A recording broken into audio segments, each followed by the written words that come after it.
नमस्कार मेरे प्यारे साथियों। 4 सितंबर से लेकर के 14 सितंबर तक प्रतिवर्ष हिंदी पखवाड़ा मनाया जाता है, जिसमें हिंदी के विकास पर, हिंदी के महत्व पर जोर दिया जाता है।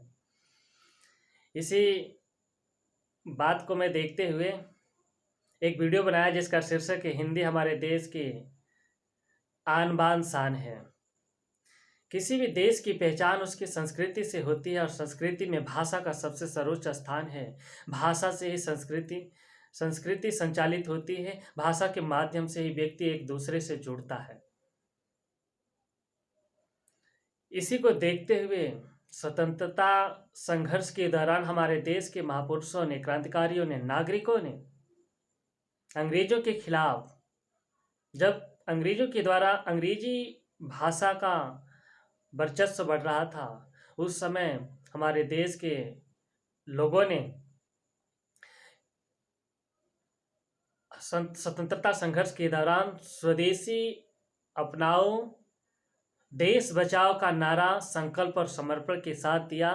इस स्वदेशी बचाओ में सर्वस्व स्वदेशी बचाने के साथ साथ स्वदेशी भाषा के बचाव का नारा भी सर्वश्रेष्ठ था।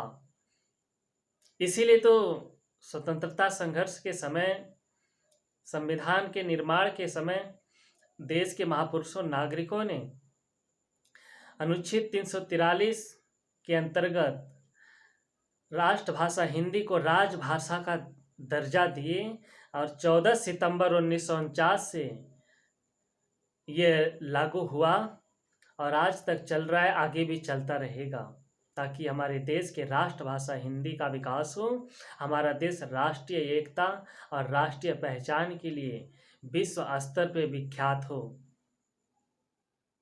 जबकि हमारे देश के स्वतंत्रता संघर्ष के दौरान जो महापुरुष थे, जो नायक थे, जैसे महात्मा गांधी, बाबा साहब भीमराव अम्बेडकर, लाला लाजपत राय, सुभाष चंद्र बोस, मौलाना मोहम्मद अंसारी, अब्दुल गफूर, इंदिरा गांधी, पंडित जवाहरलाल नेहरू, डॉक्टर राजेंद्र प्रसाद, महादेव गोविंद रानाडे, सुभाष चंद्र बोस, गोपाल कृष्ण गोखले इत्यादि अनेक नायकों ने अमेरिका, ब्रिटेन, जर्मनी, इटली इत्यादि विदेशों से शिक्षा प्राप्त किए, जिसमें अंग्रेजी की शिक्षा प्राप्त किए। उसके बावजूद भी देश के अंदर इन्होंने राष्ट्रभाषा हिंदी के विकास की लड़ाई लड़ी और संविधान के अंतर्गत राजभाषा का दर्जा दिए, जैसे राष्ट्रीय एकता और राष्ट्रीय पहचान का विकास पूरी दुनिया में स्थापित हो। वर्तमान में देश के अंदर हिंदी को दोयम दर्जे का भाषा और अंग्रेजी को सर्वोच्च प्राथमिकता दी जा रही है। माता पिता, शिक्षक भी अपने बच्चों को हिंदी के बारे में महत्वहीन बता रहे हैं, अंग्रेजी को सर्वोच्च प्राथमिकता दे रहे हैं सरकारी विद्यालयों में। इसीलिए हिंदी माध्यम के विद्यालयों में बच्चों की संख्या दिन प्रतिदिन घटती जा रही है और अंग्रेजी विद्यालयों में, चाहे वो प्राइवेट विद्यालय हो, चाहे कितनी भी महंगी हो, बच्चों की संख्या बहुत अधिक हो रही है, जिससे हिंदी भाषा की शिक्षा का अध्ययन बच्चे नहीं कर रहे और हिंदी भाषा का विकास नहीं हो रहा है। एक तरफ तो भारत सरकार राष्ट्रभाषा के विकास के लिए नई शिक्षा नीति में जोर दिया है, लेकिन दूसरी तरफ नौकरी के क्षेत्र में हिंदी माध्यम की जो शिक्षा प्राप्त किए हैं उनको महत्व नहीं दिया जा रहा है और अंग्रेजी को महत्व दिया जा रहा है। मैं स्वयं भी हिंदी माध्यम की शिक्षा प्राप्त करने के कारण बेरोजगारी के कठिन कष्टों का शिकार हुआ हूँ।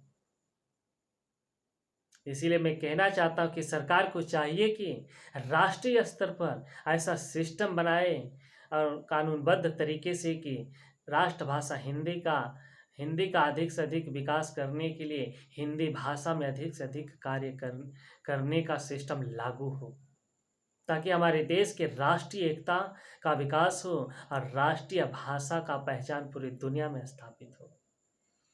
इसी स्वप्नों के साथ हमारे देश के स्वतंत्रता संघर्ष के महापुरुषों और नायकों ने संघर्ष किया, लड़ाई लड़ी, जिनके सपनों को पूरा करना हम सबकी जिम्मेदारी है। ताकि राष्ट्रीय एकता का विकास हो और राष्ट्रीय भाषा का पहचान पूरी दुनिया में स्थापित हो। जय हिंद, जय भारत, जय भीम, जय भारत। दोस्तों, मेरी वीडियो आप लोगों को पसंद आए तो लाइक, शेयर और सब्सक्राइब जरूर करें।